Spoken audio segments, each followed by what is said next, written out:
Hi guys, it's Chaturang again. So today we are going to discuss about Java memory allocation. So here we are going to discuss some basic elements of memory allocation, like how the method are invocated. Let's continue. Alright, first we need to know these two things. One is stack and the other one is heap. So stack, we can consider the stack is the place where all the method, invocations and local variables lives in the Java. So we'll go into the details example, so you will get to know how is stack behave exactly. And when it comes to heap, it is the place where all objects live. So if you're considering methods, local methods, and so methods and local variables, then the place is stack. When you're considering object, the place in the memory is called heap. This heap is called garbage collectible heap because when you create a new object, this will be created in the heap, but when you abandon the object, it will be eligible for the garbage collector to collect. We'll go into that garbage collectible details in our part 2. Right, let's go on to the example. Here we have shown three methods. The first one called run, it will create an integer and it will call doSomeWork method. In the doSomeWork method, it will take an integer and it will create another integer called y by adding 200 into x. Then it will call createObjects method. In the createObject method, it will create a new cat object. We will be looking into this one and we'll see how our stack is going to behave when we run this run method. Let me go to the draw section. So I'll choose the black color. All right, we are good to go. Now let me draw a stack here so we can see how these methods are running on top of this stack. Right, let me create this one. Let me draw this one. Okay, let's say this is our stack. So in the let me change the color as well. So I'll be going to green.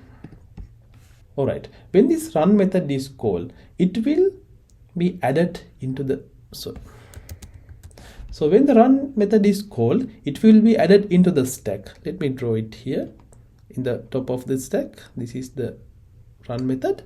So what it will does, it will create the variable. I will name it as run method. Okay, right, it will create this x variable called x. I will show it in a bucket. So this is my x integer. Right, so then this run method will call doWork method. So when doWork method is called, it will be added on top of to the stack. Right, I will draw it here. Right, so this is our doSomeWork method. I will name it as a do. Right, here the integer y is created, so I'll be creating a bucket here. This is in my integer y. Right, then this createObject method will be called inside the doWork. So this createObject method will be added on top of the stack. I'll make it here. This is my createObject method. Right, so inside this method, a cat object will be created. So the object is not there because all our objects are in the heap, not in the stack. So but the reference variable, this reference is created in the stack. So I'll be adding another bucket. I'll call, this is my bucket. I'll add some remote here. Why?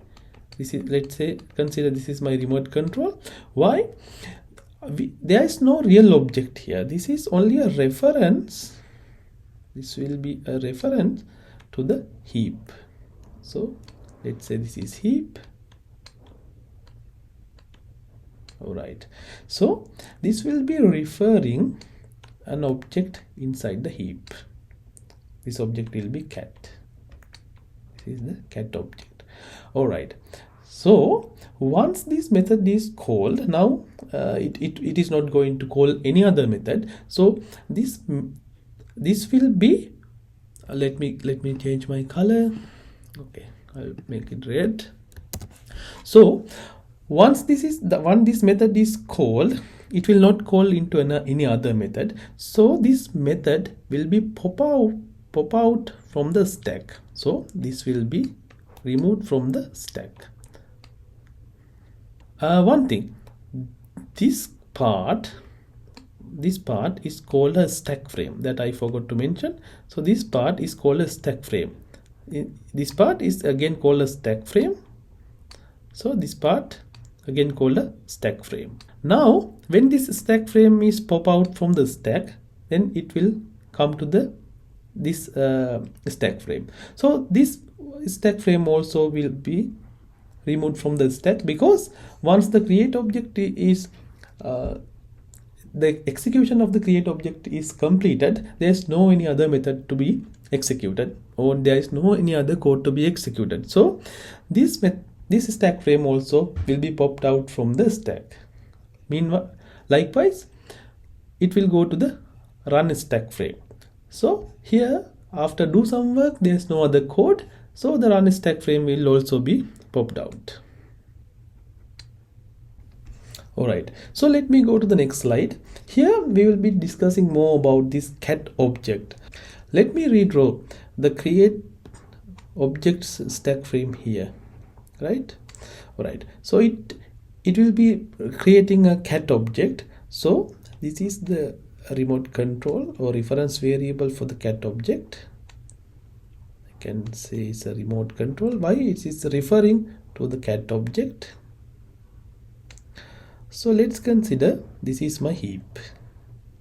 Alright, so inside the heap, if you're checking this cat object, it has only one private variable or local variable, we call it. So this local variable is again a primitive type, not an object. So what would happen, where this would be created? Right, if we draw our cat object here like this,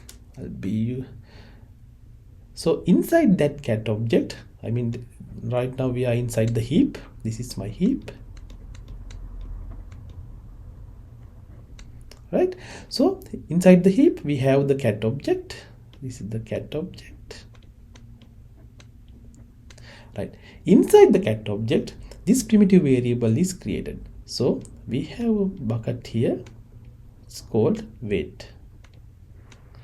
So this is how Java is executed its method, and how stack and heap are allocated based on the method call and as well as object creations.